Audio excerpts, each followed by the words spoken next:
பொன்னி, உனக்கு ஏதாவது சொல்லுமா என்கிட்ட? ஆமா சக்தி, அப்ப சொல்லு. பிரீத்தி பத்தின உண்மைய சக்தி கிட்ட சொல்றது சரியா வருமா? என்ன ஆனாலும் சரி, இதை நம்ம சொல்லிட வேண்டியதுதான். அது ஒன்றும் இல்லை சக்தி. பிரீத்தி உங்ககிட்ட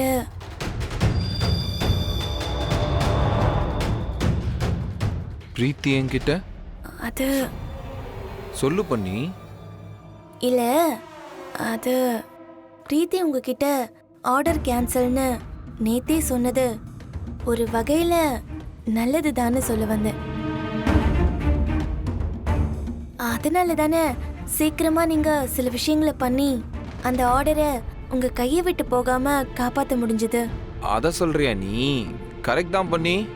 ஒருவேளை இந்த விஷயம் லேட்டா எனக்கு தெரிய வந்து அதுக்கப்புறம் நான் இதை பத்தி கிளைண்ட்ட பேசுறதுக்குள்ள அந்த ஆர்டர் இன்னொரு கம்பெனிக்கே போயிருக்கும்.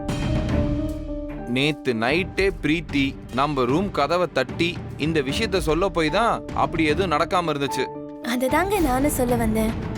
எப்படியோ அவர்கிட்ட பேசி அந்த ஆர்டரை நீங்க திரும்ப வாங்கிட்டீங்களே, அதுக்கு பிரீத்தி உங்ககிட்ட சீக்கிரமா வந்து சொன்னது தானே காரணம். ராத்திரி நேரத்துல எப்படி ரூம் கதவை தட்டுறதுன்னு தயங்கிட்டு இருக்காம உரிமையா இத பத்தி உங்ககிட்ட பேச வந்தது பெரிய விஷயம் தானே. நீ தான் பொண்ணு இதை கரெக்டா அப்சர்வ் பண்ணிருக்க. மற்றவங்க மாதிரி இந்த ஃபார்மாலிட்டிக்காகலாம் ஒர்க் பண்ணாம பிரீத்தி எப்பயுமே ஒர்க் விஷயத்துல ரொம்ப டெடிகேட்டடா இருப்பா.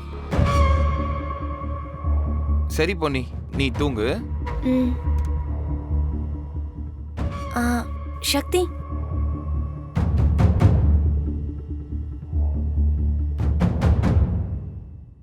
என்ன பொன்னி?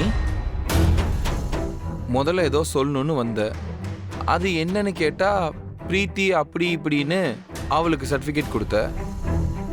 அது இப்ப ஏதோ சொல்ல வந்துட்டு கேட்டா அமைதியா இருக்க. என்ன சொல்லணும் உனக்கு? சொல்லு.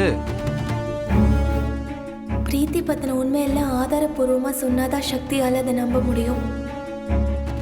அது வரைக்கும் சக்தி கிட்ட இதை சொல்லாம இருக்கிறது தான் நல்லது. அது ஒன்றும் இல்லை சக்தி, நீங்க தூங்குங்க.